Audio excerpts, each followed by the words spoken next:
Hey everybody, I'm Cory Ballad and I'm back again with another video.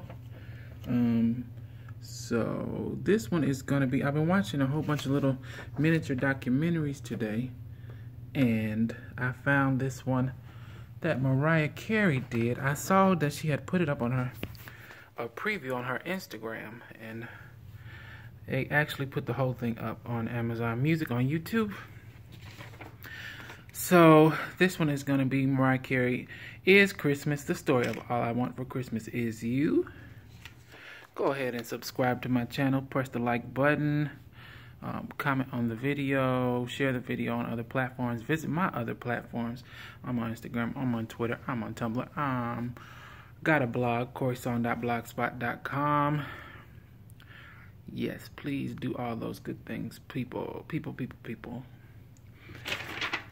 So, yes, we're going to get right into this documentary. Mariah Carey Is Christmas, the story of All I Want for Christmas Is You. And like I said, it was a very short little piece, but I just wrote down a few things. So, so the documentary was just talking about the, just to summarize it, it was just talking about the conception of the song, how it came to be, how it's a modern day holiday classic, and how special it is for being that, because you know it's not very easy. Well, you might not know, it's not very easy to have make a classic Christmas song. Mariah Carey managed to do it 25 years ago. It's the 25th year anniversary of this song, and it's still, we still love it, right? Okay, so it began, not Michael Jackson, Randy Jackson was in the video. I have my notes right here, my handy dandy notebook. Randy Jackson was in this documentary. Trey Lorenz, which is Mariah's background singer, been her background singer forever. Some man from Billboard magazine and some lady from Variety magazine. They were all in the documentary. It was very short, it was only 10 minutes, but they were all in it. So it began just Mariah talking about her childhood. You know, she grew up, she didn't have the most money. Her family didn't have the most money. She said her family was kind of dysfunctional. Sometimes they couldn't afford the best presents. And she said sometimes her mom would wrap up fruit, which reminds me of my favorite book, Black Boy, when Richard Wright said he got oranges for Christmas. So, yeah, but, you know, she would, so growing up in this environment, Mariah would dream about how when she was older, she would make her Christmases perfect, and how she would do things, and how she would have money to make her Christmas great, and she and her family would be getting along and not so dysfunctional when she was an adult. And so she always held on to the ideals of Christmas. She was idealistic about Christmas. She was sentimental about Christmas when she became an adult, when she got older, and it was her favorite time of the year. And everybody noticed this about her when she became a singer.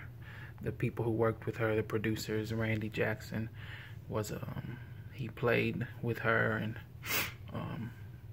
he said he called her Mariah Claus, and you know, she loved Christmas.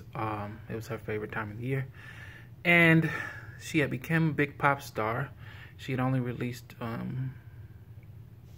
2 or 3 albums. I think that album came out in 1994, so she had released the Music Box album by then. So she released 3 albums by then. And her record label came to her with the idea that she should do a Christmas album. I guess maybe they thought it would be a good idea because she loved Christmas so much and all that jazz. So they said, why don't you do a Christmas album? And Mariah was skeptical about it because basically at that time people didn't do Christmas albums unless they really had to, and they wanted to close out their contract, their record contract, and just walk away from their record company basically. People didn't do Christmas albums like that. So she was like, you know, that's what older people do, I guess. Older artists do. They make Christmas albums when they're done making music or whatever. So she was like, she didn't know about that. You know, but she agreed to it, I guess, for that same reason, because she loved Christmas so much. And so she got started on that, and she wanted to write her own Christmas songs. And the record company and the producers and everybody that was working with her, they were skeptical about that because, what's that, my computer? Oh, my computer's making noise. They were skeptical about that because usually when people made a Christmas album, they would just do old covers of standard songs, Bing Crosby and all that type of stuff, like old songs back way back. You didn't really make new songs when you made a Christmas album. So they didn't know about it, you know. But, you know, Mariah, being her who she is, and you know, she's very creative and she likes to write and she likes writing her material. So they got together and started, you know, crafting this album, crafting up some new material for the album. Some of the songs on the album, the original Christmas album, were some covers. She did do some old Christmas songs, Joy to the World and all that stuff. But she did write a couple of songs, and All I Want for Christmas was one of them. So she said, I loved it because she was talking about her writing process. I always love when Mariah talks about her writing process because I just feel like it's so, her writing process to me is just so amazing and so pure, and it's so natural for her. Like, she's very nonchalant about it, and she's a genius, really. She really is, because she makes, you know, some of the most classic songs. She writes all of those songs that were big hits. She wrote all of them, or helped write, wrote some of it, some part of it, or maybe all of them, all of the song, or part of it. She's really a genius. And she just talks about it nonchalantly, like it's just business as usual. And it's just amazing to me when she talks about it. I love to hear her talk about it.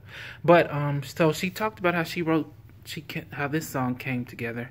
She said she remembers being in the studio alone, and she got on the piano, and you know, she just started thinking about all this stuff about how, when she was a child, how she liked Christmas to be, or what she wanted for Christmas, or what made her excited about Christmas. So she made a list of like things like that, and she was going back and forth, making a song, a Christmas song, then making a love song, and going back and forth. She was going back and forth until she finally came up with it. She had the writing partner, Walter. The guy, she called him Walter A. I mean, I don't know how to say his last name. Asanoff, I think that's how you say his name. That's who she was talking about, who she wrote a lot with. So, yeah, she just went back and forth, thinking about all this stuff and how it came together. She made, I think she said she didn't do it at Christmas. She did it like in the summer, I think. So she made her house Christmas. She like turned on a Christmas movie, It's a Wonderful Life. It was playing throughout her house, and she decorated her studio to make it look like Christmas. And you know, just she made it cold in there. She got into the Christmas spirit to write the song, and it's inside of the song. You can tell it's a